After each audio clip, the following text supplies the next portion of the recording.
Hello dear students, welcome back to my channel Edu Colours. बच्चों, आपका नया session शुरू हो चुका है।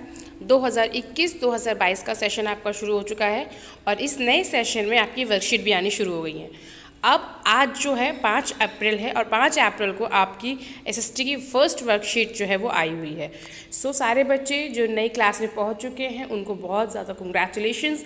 और अब से आपका काम शुरू होता है और अब आपको वर्कशीट करनी है, वर्कशीट करके भेजनी है अपनी टीचर को और अच्छे से वर्कशीट करके अपनी 8th क्लास को आपको अच्छे से समझना है कि आपके इसमें कौन कौन से चैप्टर्स हैं, क्या क्या आपको पढ़ना है। तो चलिए हम शुरू करते हैं ज्योग्राफी भूगोल का जो हमारा पहला चैप्टर है संसाधन, ठीक है, रिसोर्सेज, उसके बारे में पढ़ेंगे। तो चलिए वर्कशीट हम शुरू करते हैं और देखते हैं कि इस वर्कशीट में क्या है। उससे पहले मेरे चैनल एडू कलर्स को आप सब बच्चे ज़रूर सब्सक्राइब करें और इस वीडियो को अपने फ्रेंड्स में शेयर करें ताकि ज़्यादा से ज़्यादा बच्चे वर्कशीट कर सकें। चलिए अब हम वर्कशीट शुरू करते हैं। देखिए यह है 5 अप्रैल को वर्कशीट आई है। वर्कशीट नंबर 1 है, सामाजिक विज्ञान भूगोल ज्योग्राफी की वर्कशीट है, क्लास 8 की, ठीक है। यहाँ आपकी टीचर का नाम आएगा और आपका नाम यहाँ आएगा। अब हम यहाँ शुरू करते हैं। यहाँ पर आपको एक टेबल दे रखी है बच्चों, हमें संसाधन के बारे में जानना है। सबसे पहले हम पता करते हैं संसाधन क्या होता है। संसाधन आपके आसपास जो भी वस्तु आप देख रहे हैं या जो भी चीज़ आपकी परेशानियों को हल कर रही है, आपकी आवश्यकताओं को पूरा कर रही है, वो संसाधन है। चाहे आप सांस ले रहे हैं तो आपके आसपास ये वायु जो है वो आपके लिए संसाधन है, ठीक है। आप जूता पहन रहे हैं, आप स्कूल में मेज पे बैठ रहे हैं, कॉपी किताब खाना जो भी है सब कुछ संसाधन है। एक मनुष्य भी स्वयं एक संसाधन है क्योंकि एक मनुष्य दूसरे मनुष्य की मदद करता है तो वो हमारे लिए मानव संसाधन है, ठीक है। अब हम बात करते हैं संसाधनों की कि घर में प्रयुक्त होने वाली कौन कौन सी चीज़ें हैं, ठीक है। तो घर बनाने वाली जो चीज़ें होती हैं वो होती है ईंट, मिट्टी, ठीक है ना। ईंट से ही घर बनता है। तो ईंट जो है उसका जो कच्चा माल हो गया, ठीक है, वो हो गया मिट्टी। जैसे कि बेड किससे बनता है? लकड़ी से, ठीक है। तो बेड का कच्चा माल हो गया लकड़ी। चम्मच, रसोई में जो चीज़ यूज़ होती है चम्मच, तो बनती है स्टील से, ठीक है। चम्मच का कच्चा माल हो गया स्टील। भोजन जो हम खाते हैं प्रकृति से हमें मिलता है, ठीक है, उसका मतलब चावल जो है वो हमें मिलता है, खाते हैं हम भोजन। वस्त्र के प्रकार जो हम पहनते हैं जैसे कमीज़, ठीक है, कमीज़ जो बनती है वो सूती उससे बनती है। अन्य कोई वस्तु जैसे ईंधन, पेट्रोल, ठीक है। तो एक और हमें अब एग्जाम्पल के तौर पर यहाँ बताना है घर बनाने में प्रयुक्त होने वाली जो चीज़ें हैं।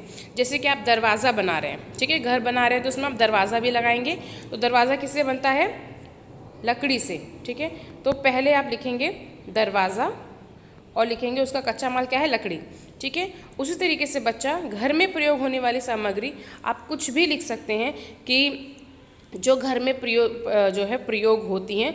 जैसे कि मान लीजिए घर में प्रयोग हो रही है, एक कॉपी प्रयोग हो रही है, ठीक है, कॉपी, एक कागज़, अखबार, कॉपी, ठीक है, वो सब हमें किससे मिलता है? उसका कच्चा माल हो गया लकड़ी। अच्छा, उसके बाद रसोई में प्रयोग होने वाली कोई वस्तु जैसे चम्मच है तो उसका कच्चा माल स्टील है।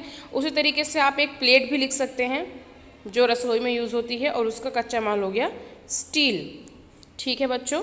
भोजन जो हम खाते हैं जैसे कि प्रकृति से जो हमें मिल रहा है चावल, ठीक है, तो प्रकृति से हमें और चीज़ें क्या मिल रही हैं? फल लिख सकते हैं आप, कोई सब्जियां लिख सकते हैं।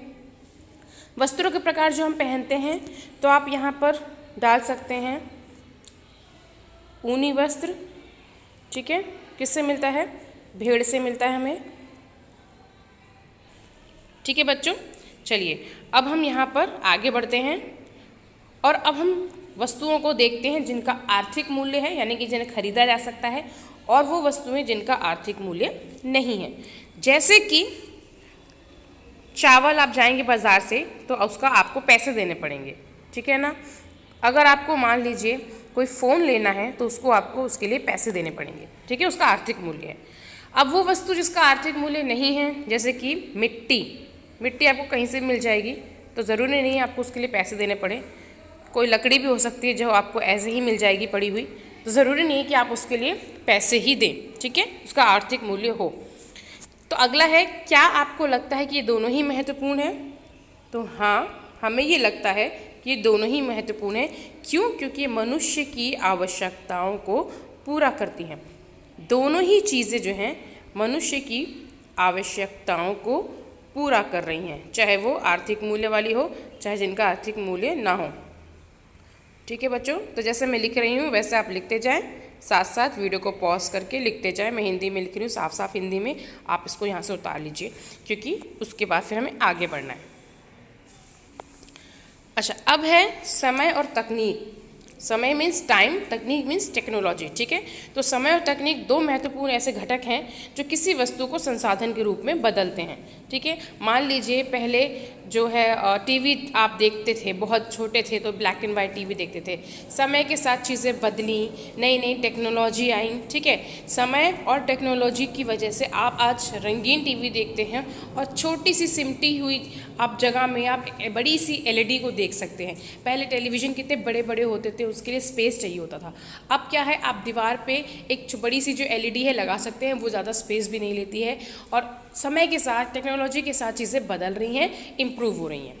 ओके, उदाहरण के लिए जैसे मान लीजिए जंगल में उगने वाली कोई औषधि है, अभी लोगों को उसके बारे में मालूम भी नहीं है, शायद उसका कोई मूल्य भी ना हो, लेकिन अगर किसी ने उसका पता लगा लिया या उस औषधि को ले लिया, उसकी दवा बना दी और उसके ऊपर पेटेंट करवा लिया अपना कि ये दवा मैंने बनाई है, इस पे बनाने के लिए इसको बनाने का नाम मेरा आएगा, ठीक है, कि मैंने बनाया है, तो जब उस व्यक्ति ने उसका पेटेंट करा लिया, अपना नाम एक अधिकार करा लिया, तो वस्तु जब मार्केट में आएगी तो वो ऊँचे दामों पर बिकेगी, तब उसका आर्थिक मूल्य हो गया। ठीक है, जब तक वो पेड़ में है, जंगल में है, तब तक उसका आर्थिक मूल्य नहीं है। लेकिन जब वो बाजार में आ गई, लोगों ने उसको प्रोडक्ट के रूप में यूज़ करना शुरू कर दिया, खरीदना शुरू कर दिया, तो उसका एक आर्थिक मूल्य हो गया, वो संसाधन बन गई। अच्छा, तकनीक और पेटेंट। तकनीक मतलब होता है नया ज्ञान और नई स्किल, कौशल का प्रयोग करके हम किसी वस्तु को बदलते हैं। ठीक है, आविष्कार, अपनी वस्तुओं को अच्छे से आविष्कार करके उसको और चेंज करते हैं, इम्प्रूव करते हैं, तो वो हो गई टेक्नोलॉजी। ठीक है, पेटेंट क्या होता है?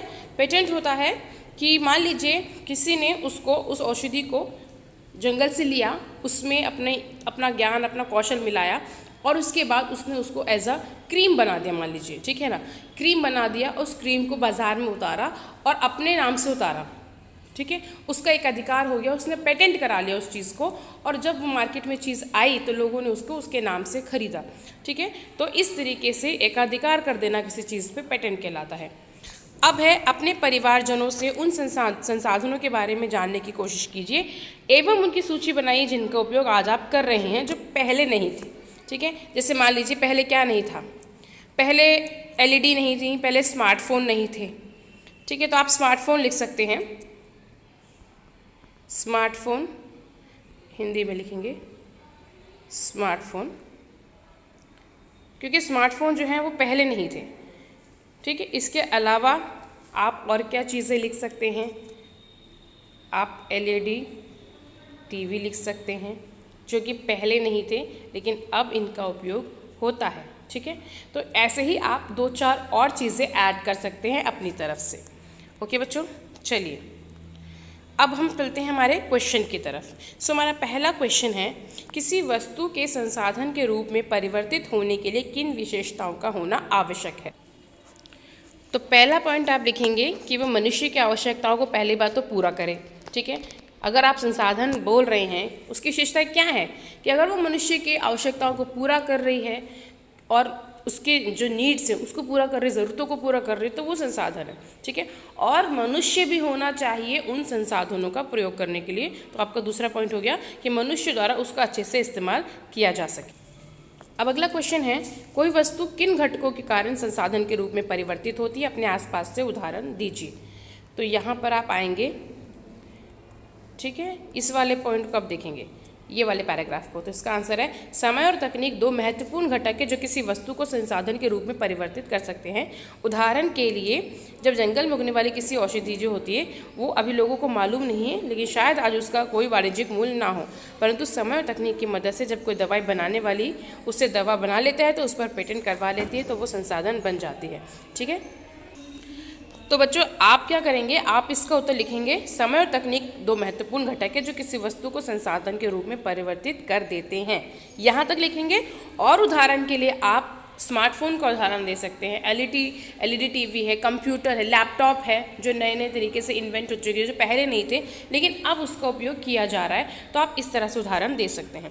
ठीक है, अब अगला हमारा क्वेश्चन है, तालिका 1 में अपने आपने जो सूची बनाई है उसे निम्नलिखित आधार पर वर्गीकृत कीजिए। जैसे कि मान लीजिए वे वस्तुएं जिसे मनुष्य जिन्हें हम प्रकृति से प्राप्त करते हैं, जैसे कि मिट्टी, हम प्रकृति से प्राप्त करते हैं मिट्टी को। ठीक है, आप मिट्टी लिख सकते हैं यहाँ पर। उसके अलावा आप और क्या लिख सकते हैं, जो हमें प्रकृति से मिलती हैं, जो हमारे संसाधन हैं, तो आप पानी लिख सकते हैं, जल। ठीक है, अब वे वस्तु जिन्हें मनुष्य द्वारा बनवाया गया है, तो आप यहाँ पर लिख सकते हैं कॉपी, जिसे मनुष्य द्वारा बनवाया गया है। ठीक है, बैग मनुष्य द्वारा बनवाया गया है। तो ये सारी चीज़ें आप लिख सकते हैं। तो बच्चों यहाँ पर जो हमारी वर्कशीट है क्लास 8 की, जो हमारी वर्कशीट है, वर्कशीट नंबर 1 है, ये कंप्लीट होती है। ठीक है, आई होप आपको ये वर्कशीट अच्छी लगी होगी, समझ में आई होगी। इसे आप अपनी कॉपी में करेंगे, अपनी टीचर को अपनी वर्कशीट जो ग्रुप है उसमें सेंड करेंगे और अच्छे से अपनी अटेंडेंस को मार्क करवाएंगे। ठीक है बच्चों, तो यहाँ पर मैं अब आपको बाय बोलती हूँ। मेरी वर्कशीट यहाँ कंप्लीट होती है। अगर आपको वीडियो अच्छी लगती है तो इसे अपने फ्रेंड्स में शेयर करें और मेरे चैनल एडू कलर्स को ज़रूर सब्सक्राइब करें। वीडियो देखने के लिए थैंक यू सो मच।